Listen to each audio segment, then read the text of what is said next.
I'm now joined by Adam McDonough. Adam is coming off a big win at Bellator 112 against Jesse Juarez, taking his pro record to 10-0 and his Bellator record to 2-0 and advancing to the welterweight semi-final. Adam, thank you very much for joining me. Appreciate it. Congratulations on an impressive performance. Thank you. It was a really, really tough fight. How did you feel going into the fight?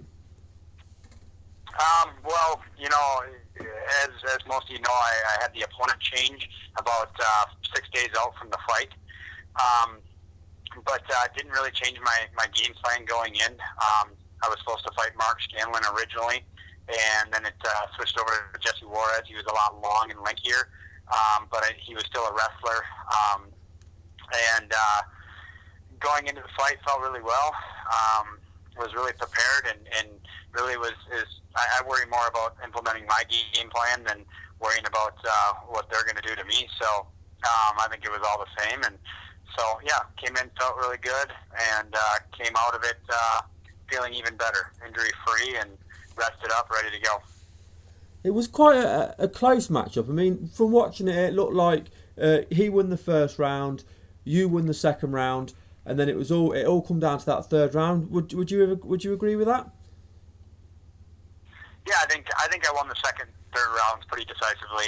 The third round, I had him in a body triangle for about 3 minutes and took his back, and then ended the round in the last 40 seconds on top. So I think from a control standpoint, I won that third round pretty decisively. But without a doubt, tough matchup. Jesse's a world-class fighter. I got nothing but respect for him.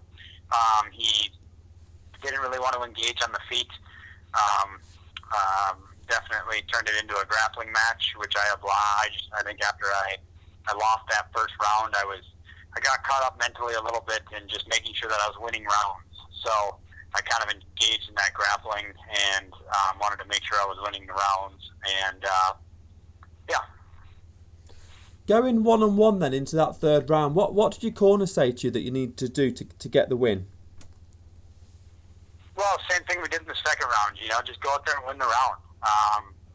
I came out the second round pretty aggressive. I came out the third round doing the same. I hit him with an inside leg kick and he fell, and I was able to get the takedown and take his back right away. He was doing a good job of controlling hands, and I couldn't lock in the choke. But corner just said, stay calm. We're 1-1. We need this round. Go out and get it, and that's what we did. Now, moving on from this fight, of course, you advanced to the semi-finals now, and you are 2 wins away from fighting for the Bellator welterweight championship. How does that feel? Oh, it's a dream come true. I'm looking forward to it. I'm not looking past my next opponent. I've got a very tough opponent coming up, but I'm going to take this thing as far as I can take it for sure. So. Yeah, talking about your next opponent, then you're going to be facing Nathan Coy. He's quite an experienced fighter. He's fought in a few of the bigger promotions, including Strikeforce, Maximum Fighting Championship. So he's well known on the MMA scene, and especially for the amount of fights he's had. He trains at ATT. So what are your thoughts on facing Nathan as an opponent? I've got nothing but respect for Nate. I think he's honestly one of the most underrated fighters in the welterweight division today. I think when you look up and down his statistics, his fight record, if you will, I think he's fought some of the toughest welterweights in the world. He's got a split decision loss in Strikeforce against Tyrone Woodley. He's got a loss to Bradley, and then he just was able to get that one back. He's got wins over Diego Lima. I mean, the guy has fought, some really, really tough opposition. He's down there training in one of the best camps in the world. Ricardo Laborio is one of the best coaches in the world. Also a phenomenal individual. I've got nothing but respect for Nate and that camp. That being said, the exciting part is, Nate's going to come and he's going to bring a fight, and I'm not going to back down from it. So it's going to be an exciting matchup for the fans, and one that I'm really looking forward to, and I know Nate is as well.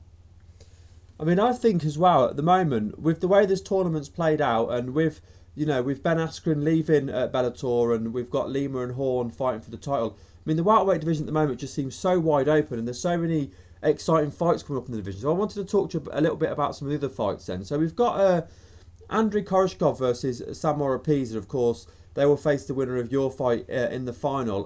What's your thoughts on that as a matchup? For myself, or for the matchup for those two? Sorry, for the matchup for those two. How do you see that fight playing out? Oh, that's a really interesting matchup. I think they're both very tall. They're long. They're both strikers. Oropeza's got some good boxing. Just knocked Cristiano Souza out with, I think it was a right or left hook. I can't remember exactly. And then you got Koreshkov, who's experienced, trains with Shlemenko. The guy doesn't show much emotion. He's fearless. He's going to go out and he's got a lot of knockout power. He's got a lot of different weapons in his arsenal. I think that's going to be a great fight. It's tough to say who's going to win that one. If I had to pick, I'd probably lean towards Koreshkov, but I think it could go either way. Yeah, it's a great matchup. And I mean, the welterweight title's going to be a great matchup as well, of course. Douglas Lima and Rick Horn, both experienced, both fought for titles, both won tournaments, more than one tournament. And what are your thoughts on that for the title now that Ben Askren's vacated the title? I got a chance to fight with both of those guys on the Phoenix card. Personally, I think Lima will handle that one pretty decisively, as long as he can keep his distance, find his range, keep on at the end of his punches, not let him use his judo and put him to the ground. I think Lima's going to take care of business on that one.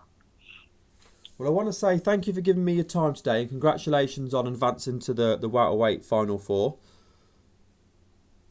Appreciate it.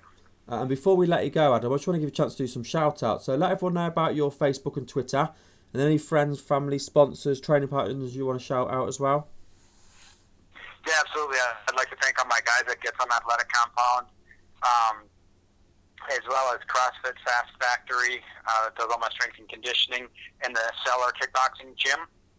I'd like to thank all my sponsors, Kaiser Construction, Evolve Minnesota, IRT Minnesota, Envoy Mortgage, CageBanner.com, Kareen Fighter. Who else am I missing? Hell's Vapors.